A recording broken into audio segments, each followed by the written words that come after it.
Hi guys, welcome back to Rts Share, where respiratory therapists live out loud. With me, your host, Linda Fry, the Asthma Lady. Yes, welcome everybody. Welcome to anybody new. I just want to give a shout out to AARC and the Delaware Society for Respiratory Care. I spoke for them this past couple of days, and so I was super excited to be there with them. They welcomed me with warm arms, and they're doing great things, spreading the RT profession pride. All right, so guys, I was also able to go to, after that, I've had a very busy week, if not month. I was also able to go to the Black Health Matters Summit and Expo in Newark and New Jersey. So there they were speaking on different healthcare concerns and chronic diseases such as prostate cancer, breast cancer. They were talking about multiple myeloma and just different stuff around that. And they were also, trying to talk about clinical trials and the difficulties of recruiting minorities into clinical trials. And just having the difficult conversation around that. So today's episode, we are speaking on having difficult conversations and speaking on difficult topics. All right, guys. So yes, that is the vibe for today's episode.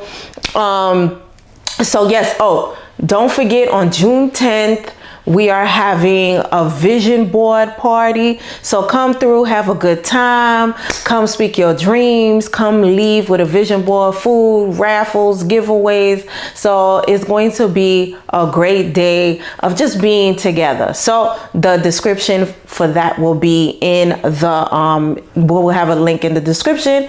And also, don't forget, if you guys need the book, folks are still asking me questions around this type of stuff. The book, Asthma Control, Please, 9 Steps to Community Engagement and Asthma Awareness, is also available on Amazon, Kindle Unlimited. So that's also available. We'll have the description for that as well.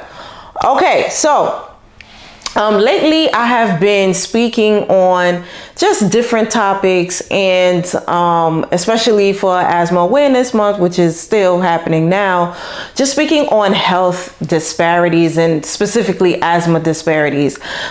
This is not an easy thing to talk about because we have to unpack and have the conversation around why certain zip codes are seen as sicker than others, right? So it's crazy to say that your zip code can predict your health. So we do home environmental assessments for asthma, and so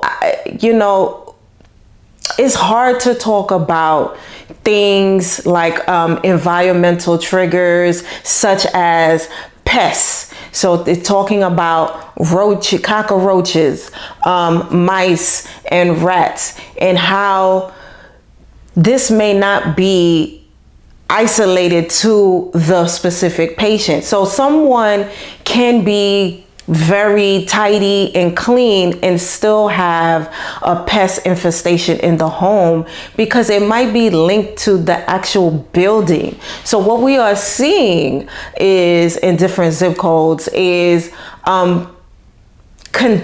conditions of the building and the area where it's not isolated to the single person. So I speak on public housing a lot and what I've seen in public housing. Now, full disclosure, I personally has never lived in public housing before, but I've done home environmental assessment in quite a few. And just to say that these buildings, it's well known. These are not my facts. These buildings are deteriorating. So they are well over 80 years old, 90 years old.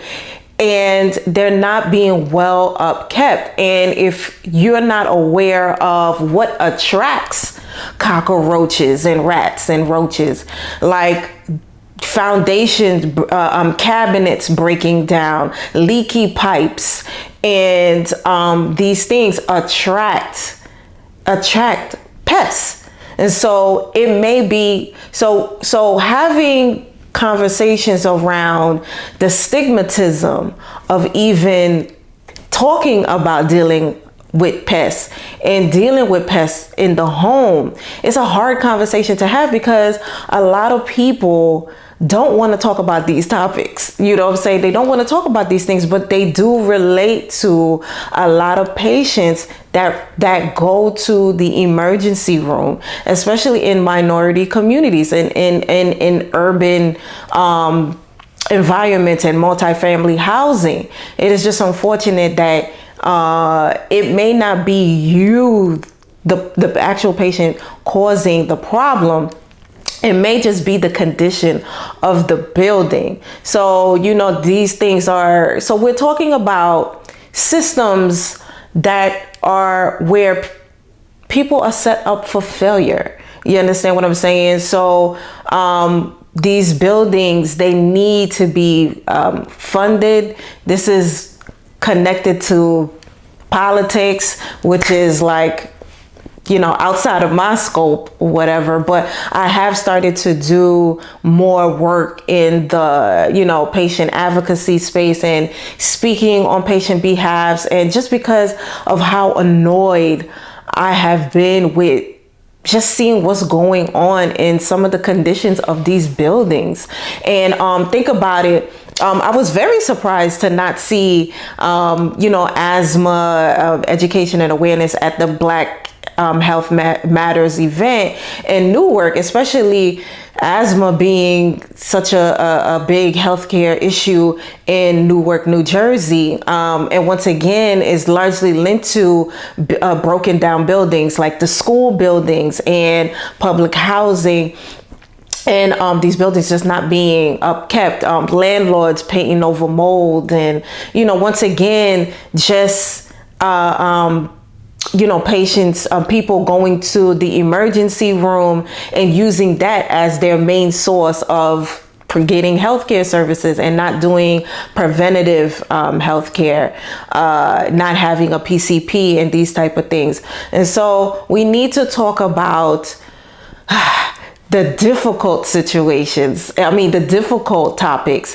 And like I said, when I'm doing these type of presentations, like the one that I give often, which is Asthma Education with Passion, I do speak on a lot about asthma disparities and, you know, what we can do to bring awareness to these things and just let folks know that this is happening in communities, minority communities across the country. They're not like isolated to one specific area. So while I can only really speak on visually what I see in the New York and tri-state area, it is well documented, and for years that these especially in relations to environmental triggers such as pests being a big issue, and it's not really being discussed why it's such a big issue. And so when I have to talk about these topics, I just try to make sure that I focus on the intention. And while the presentation may not always be well received by everybody, I know that my intentions are good, and I hope that that's what people, most of the people are getting. There's just like the awareness and how to help spread the education and help others bring attention to these type of things and speak on it and have healthy conversations on it, and how we can come up with real solutions versus band-aids where, you know, programs are getting funded now and again and just chipping just chipping the tip of the iceberg. And, because once funding come in and out, the resources are no longer available to certain patients, and, the barriers are still present. And so I'm going to continue, me personally, I'm going to continue to have the difficult conversations around those things. As the asthma lady, I speak on anything asthma related, but I'm not scared to talk about cockroaches and rats and mice and what we see. And I know folks might try me and try to call me the roach lady, but don't do it. Don't go there. Okay. So, but all jokes aside, I'm not scared to talk about it. So people just need to know how to ask for help if they truly see an infestation as far as pests in their home. Know that these things are potential asthma triggers. They are the body parts and what pests leave behind, or what the asthma triggers. So, some folks will try to solve the problem on their own because they don't want to talk about it. They don't want to talk about it with anybody else because of the stigmatism of dealing with these things. But, what they'll do is they will use these chemicals, which are asthma triggers as well, and kill, the cockroaches or whatever, but not realizing it's what's left behind. So they're not aware that they should vacuum what's left behind with a vacuum with the help of filter, because the particles, we don't want, when you vacuum, the particles to go once again be dispersed in the air, which are potential asthma triggers and may continue the cycle of the person going to the home. And so we just have to start to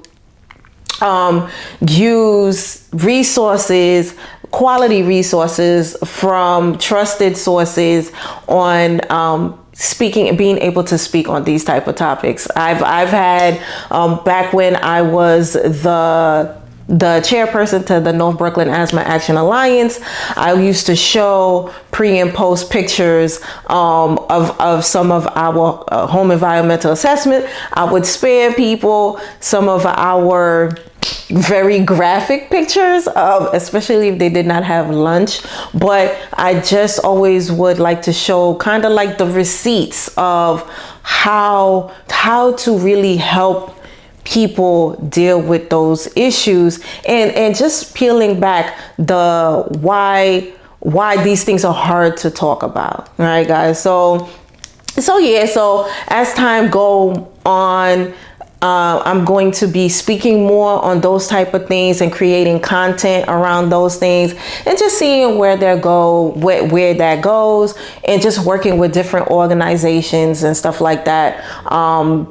And continuing to bring awareness to these type of issues, and speaking about the difficult things, and things like clinical trials, and why there is a distrust in minority communities in regards to these things, and and how we can move to a better place, move the needle towards positivity, and being able to enroll minorities into clinical trials, and getting the research out there, and getting the medications and everything that we need to get people to a better place. So, but anyway, guys, that is it for today. I hope you learned something from me here today.